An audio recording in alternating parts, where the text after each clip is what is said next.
Bonsoir, bonsoir et bienvenue dans cette nouvelle édition du Journal des Sports. Ravi de vous retrouver sur l'antenne de Canal 32 pour découvrir l'actualité sportive de ce week-end. Dans ce journal, en notre compagnie, pour cette deuxième partie, le Taekwondo Club de Troyes qui nous fera découvrir sa discipline sur le tatami. Mais avant cela, regardons le programme qui nous attend dans ce journal. Avec, pour débuter, du football évidemment et la 14e journée du championnat de France de national. L'Estac recevait un autre recalé de Ligue 2, Amiens, qui venait tout juste de limoger son entraîneur. Nous verrons si les Troyens ont réussi à faire sauter le verrou Picard. Toujours en football, les réservistes de l'Estac recevaient aussi sur leur pelouse. Samedi, c'est la formation de Thionville, classée en milieu de tableau, qui était au stade de l'Aube, une équipe visiteuse qui arrivait en victime désignée pour les hommes de Thierry Boquet, défait il y a 2 semaines face au leader messin. Et puis enfin, nous irons faire un tour du côté du handball avec la 7e journée du championnat de France de National 2 féminine. Après des débuts laborieux, Sainte-Maure-Croix trouve peu à peu son rythme de croisière. Face à Épinal, seconde au classement, les Auboises auraient probablement du fil à retordre. Voilà pour le programme de ce JT Sport. Merci encore d'être avec nous pour suivre l'actualité sportive. Et tout d'abord, le football avec la 14e journée du championnat de France de National. L'Estac accueillait Amiens sur sa pelouse du stade de l'Aube. Une formation picarde descendant elle aussi de Ligue 2. Donc un match pas forcément facile à aborder. Résumé du match. L'Estac va tout de suite mettre Amiens au pas en marquant le premier but sur leur première occasion. Une merveille de jeu collectif illustrée par la superbe déviation de Faussurier pour la fourcade. Ce dernier se chargeant d'exécuter bonne foi à bout portant.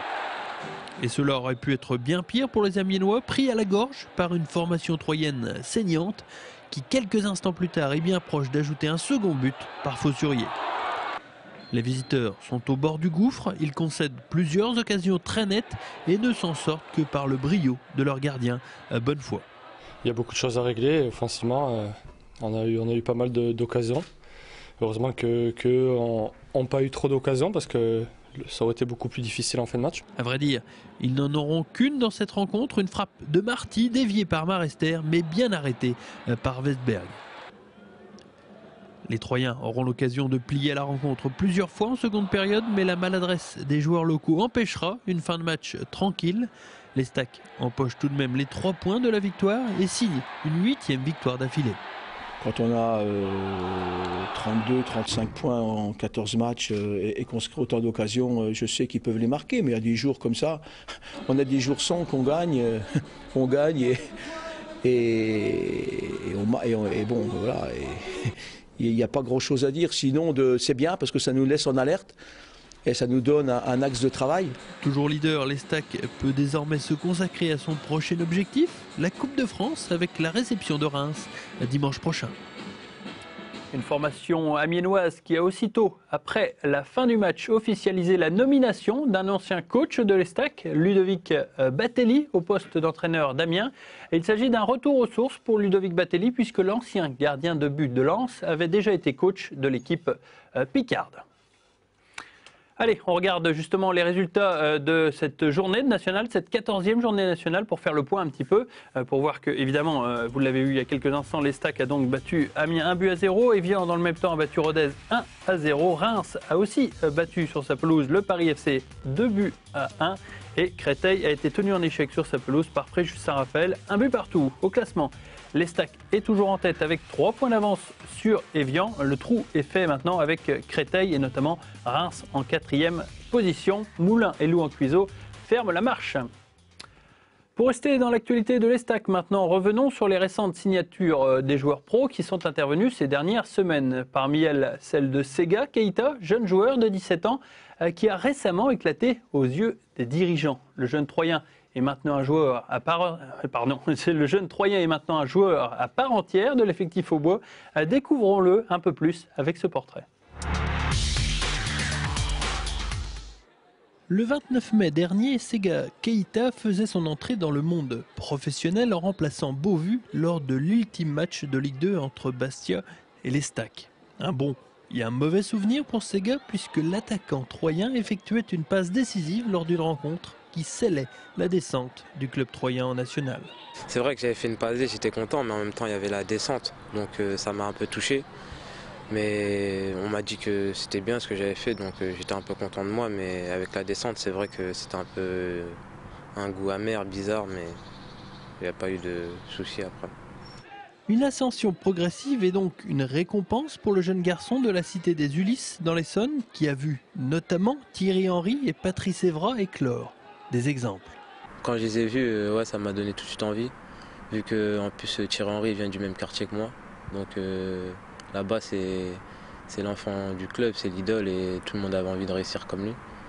Et d'avoir ce premier contrat pro, ça m'a fait plaisir en pensant aux grands frères qui sont passés par les Ulysses.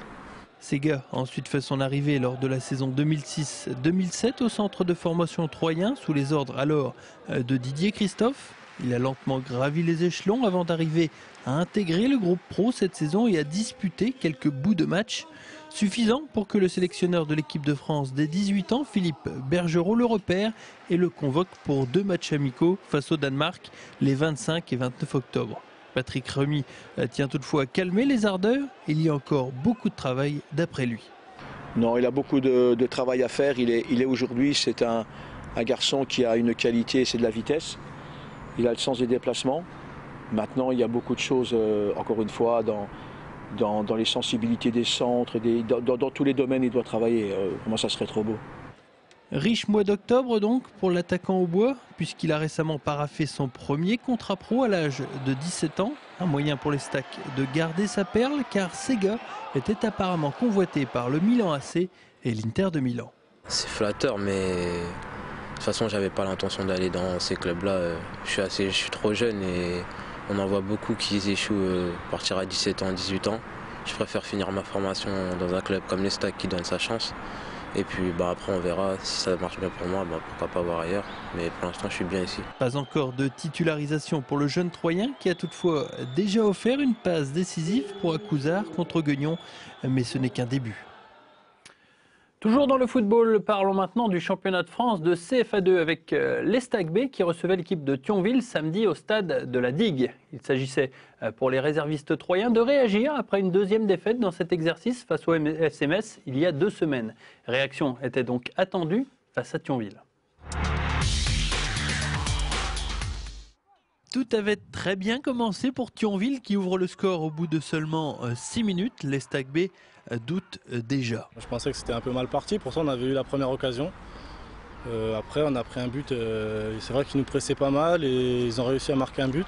Cela ne durera pas heureusement car non content d'égaliser au quart d'heure de jeu, les réservistes troyens ajoutent un second but grâce à un numéro de Sissoko sur l'aile gauche. 2-1 et bientôt 3-1 grâce à une superbe balle piquée de Barreto au-dessus du gardien thionvillois. Malgré une avance de 2 buts à la mi-temps, Thierry Boquet reste mécontent de la production de son équipe durant les 45 premières minutes. On n'était pas présent dans ce début de match, j'ai pas senti les garçons vraiment concernés et surtout j'ai pas senti une grosse envie de vouloir avoir le ballon et faire du jeu. Son équipe va être globalement plus sérieuse dans cette deuxième mi-temps puisque dès la 47e minute, Todiman conclut seul face au gardien. 3 minutes plus tard, lancé dans la profondeur, c'est cette fois Camara qui est récompensé. 55e minute, Todiman est à la réception de ce centre au deuxième poteau.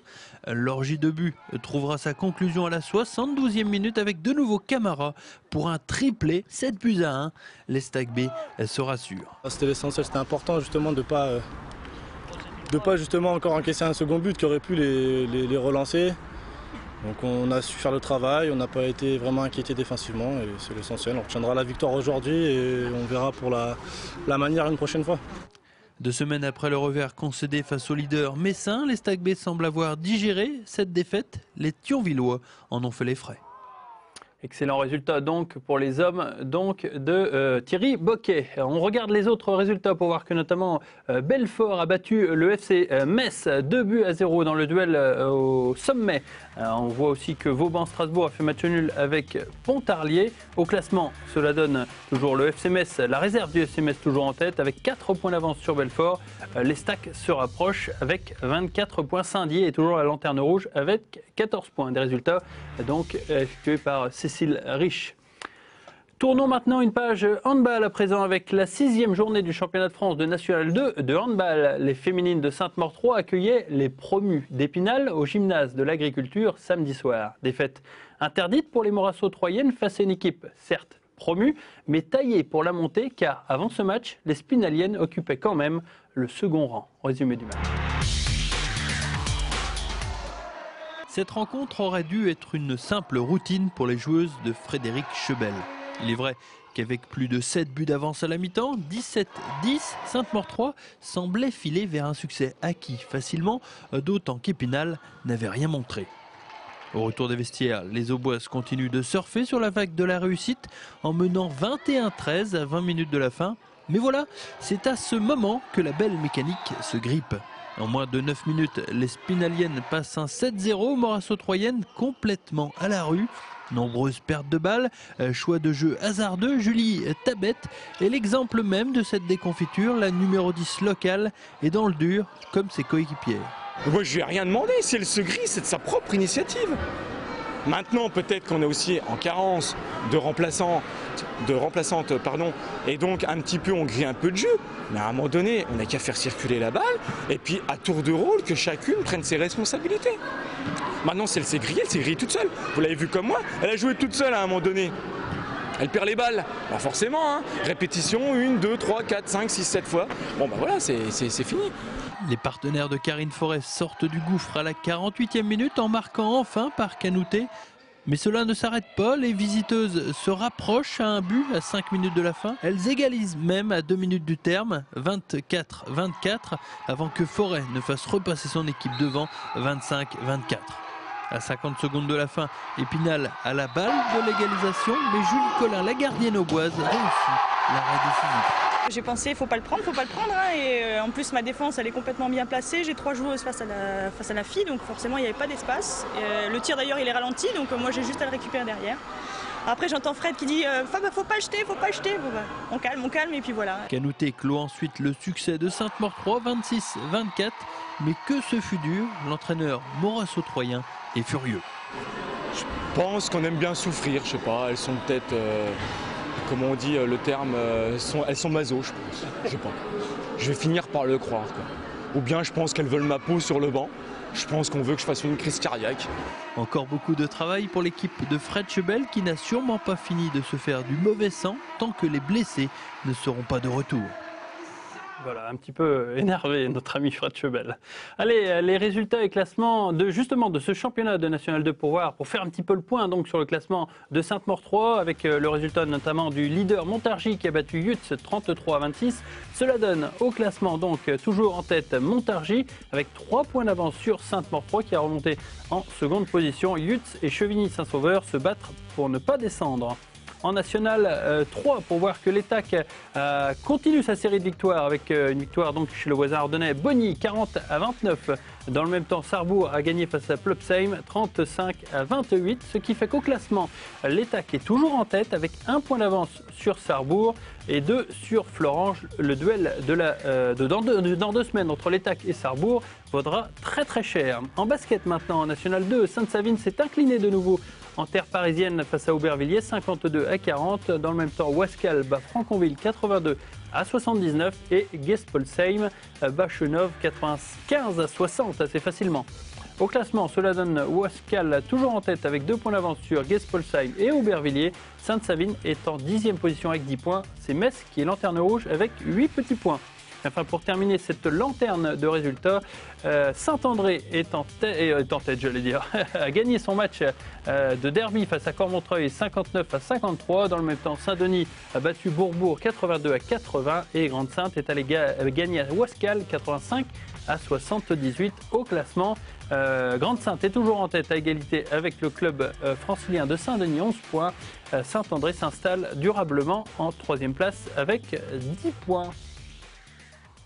Voilà, et puis enfin avant de parler arts martiaux, une petite page rugby pour vous dire que Saint-André s'est incliné en champion de France de 2e série face à Palaiseau à l'extérieur 10-8, tandis qu'en première série, Romilly de son côté, toujours en rugby, a connu une large défaite 21-5. Et puis enfin, sachez que l'ancien coureur de l'UV Aube, Aurélien Duval, aujourd'hui à la Française des Jeux, a été contrôlé positif à l'issue du circuit franco-belge en octobre dernier. Le produit, un stimulant, le norfenfluramine, est surtout utilisé comme coupe-faim. l'ancien coureur au bois a encore la possibilité de demander la contre-expertise de l'échantillon B, mais en attendant, il a été suspendu à titre conservatoire par son club. On passe au Taekwondo à présent avec le Taekwondo Club de Troyes et Rémi Mollet, l'instructeur, ou plutôt le responsable technique, est là avec nous pour en parler parce que cette discipline a fait son apparition à Troyes depuis très peu de temps, je crois. Depuis septembre. Depuis septembre. Depuis septembre, on essaye de lancer cette discipline qui connaît un certain succès aux États-Unis, en Angleterre, en Hollande, Belgique, Suisse. Et donc on essaye de lancer à Troyes cette discipline.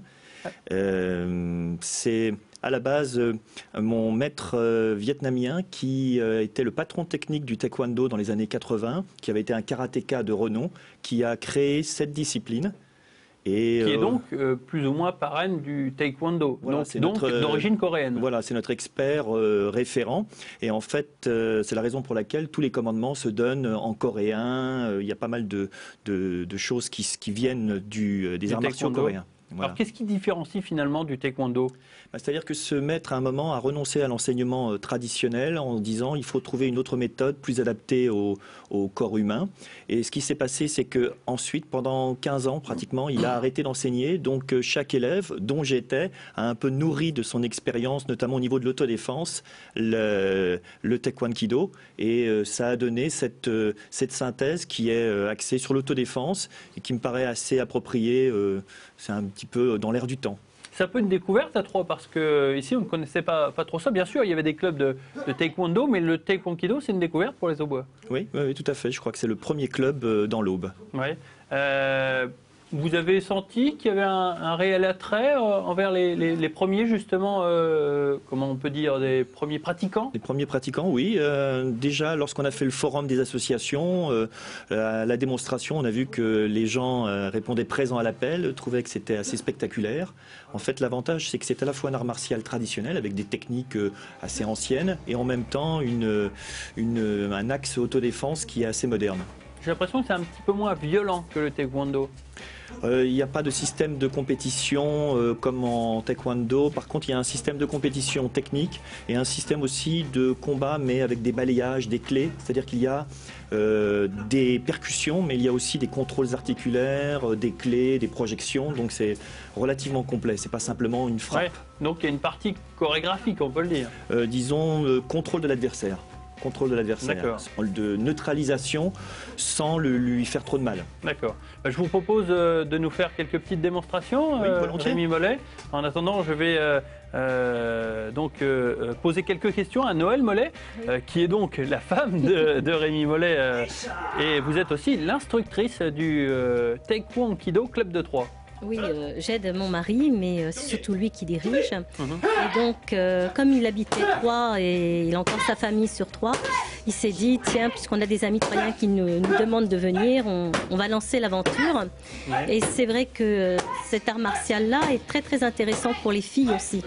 Oui, là, d'ailleurs, c'est la majeure partie des pratiquantes qui sont sur ce plateau. Voilà, parce que c'est un art martial qui permet justement aux femmes de pouvoir s'épanouir entièrement. Étant donné qu'il y a beaucoup de travail de jambes, des saisies et des clés aussi, mais pas tout le temps. Donc les femmes qui n'aiment pas trop se retrouver au sol, maintenues, ou au départ pour les jeunes filles, le rapport au corps à corps est compliqué. Ouais. C'est une bonne synthèse pour les amener vers l'art martial en toute tranquillité, en respectant leur pudeur quand elles sont adolescentes. Est-ce qu'on peut détailler ce cours-là qui a débuté là ?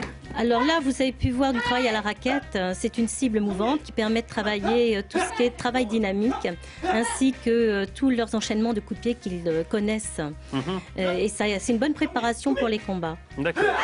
Donc là, vous allez avoir des techniques de casse. Donc sur planchette ? Voilà, sur planchette. Là, c'est des techniques de démonstration des différents coups de pied. Alors le principe de la planche, normalement pour les passages de grade, ça sert surtout à voir si la personne fait un combat par rapport à elle-même, à son stress. Parce que quand on rate une fois, le problème après, on a soit mal, soit la douleur est enregistrée. Là, c'est vraiment un combat personnel. D'accord. Voilà, donc c'est des techniques importantes, la casse. Et là, vous avez des échanges de coups de pied. Alors, c'est ce qu'on disait un petit peu tout à l'heure, c'est un petit peu chorégraphique alors. Voilà. Mais là, par exemple, pour les échanges de coups de pied que vous voyez, ce sont vraiment des techniques très intéressantes pour travailler la rapidité, la précision et surtout le respect du partenaire sans se blesser. Quand on parle combat, là on porte les coups. Mais ça sert à rien de se blesser à chaque entraînement, c'est pas le but du jeu. Donc l'entraînement de combat, de coup de pied, c'est surtout fait par des enchaînements comme ça où les gens se testent, essayent de trouver leur spécifique. D'accord. Donc là, c'est un coup de pied sauté en ciseaux. Avec quelqu'un qui maîtrise un petit peu plus le taekwondo, j'ai l'impression. Voilà, tout à fait. Et en Corée, nous avons justement des échanges techniques comme ça, de compétition de casse assez intéressantes. D'accord. Donc là, c'est plutôt le côté self-défense avec des clés, des saisies, des projections. Ça fait partie de l'enseignement du taekwondo. Voilà, c'est un tout. Lors d'un cours, on aura toujours un peu de tout. Pas la casse pour les débutants, bien sûr, mais toutes ces techniques-là de coup de pied, de self-défense, à chaque cours, il y a toujours une partie qui se fait. Et on commence très tranquillement par une clé et après, on avance dans le programme. D'accord. Mais là, c'est vraiment des... Là, vous allez voir des projections, ce qui permet vraiment de finir l'action au sol et de pouvoir, si on veut, casser, si vous voulez, le bras ou pas de la personne, puisque c'est que par rapport aux articulations de l'adversaire. D'accord. Voilà. Et c'est vraiment le contrôle, c'est je vais plus loin ou pas du tout. C'est pour ça que le partenaire tape au sol en disant là j'ai mal, bon on arrête. Finalement, c'est assez complet quand on regarde un petit peu la palette que nous a fait voir donc Rémi Mollet. C'est vrai qu'on peut un petit peu recenser pas mal d'arts martiaux au cours de cette démonstration. Voilà, donc on peut retrouver, si vous voulez, le hapkido coréen, on peut retrouver le karaté japonais dedans, un peu de clés de saisie que les gens peuvent retrouver dans différents arts martiaux, jujitsu et autres. Et puis il y a surtout le côté coréen où là ce sont la police militaire et la police qui utilise les techniques de hapkido qu'on retrouve ici avec par exemple une ceinture parce qu'on peut pratiquer le taekwondo avec des ceintures, des cannes, avec de différentes armes. Le foulard pour la femme, le sac à main. On a vraiment des outils. Une panoplie très ouverte. Donc chaque personne peut se retrouver dans cet art martial et chacun progresse à son rythme. Et la preuve, c'est qu'il y a pas mal de féminines ce soir pour montrer justement qu'il est ouvert justement cet art martial à n'importe qui. Voilà. Et les femmes s'y retrouvent tout à fait parce que pour tout ce qui est saisie, clé, projection, ce sont des lois physiques auxquelles on répond. C'est comme pour le judo ou le jujitsu où les femmes s'y retrouvent tout à fait aussi. D'accord. Donc il y a le côté casse qui est assez spectaculaire. Voilà. On va dire que c'est un petit peu, comment dire, ça fait partie du spectacle. Voilà, ça fait partie du spectacle. Mais lors de passage de grade, on casse, mais c'est pas du tout les mêmes techniques, ni les épaisseurs de planche sont pas les mêmes. D'accord. Là, on a vu de la casse de planchette, mais est-ce qu'il y a de la casse de briques comme ça peut se faire en karaté? Oui, on a briques, tuiles, oui. D'accord. Mais nous, on utilise les planchettes parce que comme ce sont des démonstrations, la tuile c'est coupant, donc ça sert à rien de blesser les gens ou quoi que ce soit. D'accord. Je vais demander à Rémi Mollet de revenir en notre compagnie. Maintenant, il a bien sué. Vous voyez, à peine essoufflé. Hein. Alors, on va vous demander justement où peut-on pratiquer le taekwondo. Alors, au gymnase Édouard Vaillant, 95 rue Édouard Vaillant, tout en haut de la rue Édouard Vaillant. C'est voilà, mardi et vendredi de 20h à 22h. Évidemment, interruption pendant les vacances. D'accord. Alors, des enfants, des femmes, absolument tout le monde peut pratiquer le taekwondo. De 7 à 77 ans. D'accord. Donc, voilà. C'est vous qui dispensez les cours. Alors, c'est moi le vendredi et c'est mon assistant Denis le mardi. D'accord. Voilà. Donc, si on veut pratiquer, on se rend sur le site taekwondo3.fr. Voilà, www.taekwondo3.fr. D'accord. Voilà. Bon, merci beaucoup Rémi Mollet de nous avoir montré ce qu'est le taekwondo. En attendant, on va regarder ce qui se passe la semaine prochaine dans l'Aube au niveau sportif avec l'agenda pour voir qu'il y a du catch aussi à Arcis. C'est au COSEC, c'est à 20h et c'est vendredi soir. Il y a aussi samedi soir du basket avec de la Nationale 2. Sainte-Savine reçoit Wascal. C'est au gymnase Bolbar à partir de 20h. Le même soir, vous pouvez choisir entre du basket et un autre match de basket, Saint-André en National 3, qui reçoit le leader, Grande Sainte, complexe Bianchi de Saint-André-les-Vergers, c'est à 20h. Et puis enfin, pour terminer, il y a l'ouverture de la saison de cross-country avec le Cross de l'Espérance. C'est organisé par le MELDA, c'est au stade de Saint-Lié, c'est à partir de 10h et ça dure environ jusqu'à 13h. Et puis une dernière information pour vous dire que l'Estac recevra finalement à domicile le Stade de Reims. Le match n'est pas encore prévu, c'est soit samedi, soit dimanche. Et l'horaire, on ne l'a pas encore. Ce qui est sûr, c'est que l'Estac reçoit le Stade de Reims. Voilà, c'est une information de dernière minute, exclusivité Canal 32. Voilà, c'est la fin de ce journal. Je vous remercie de l'avoir regardé avec attention, cette 300e édition. Merci d'avoir été fidèle durant ces 6 ans, en espérant que vous serez toujours avec nous pour les 300 autres à venir. En attendant, je vous dis à la semaine prochaine pour un nouveau journal des sports. À très bientôt. Au revoir, puis merci pour le Happy Birthday qui défile derrière. Merci beaucoup. Au revoir.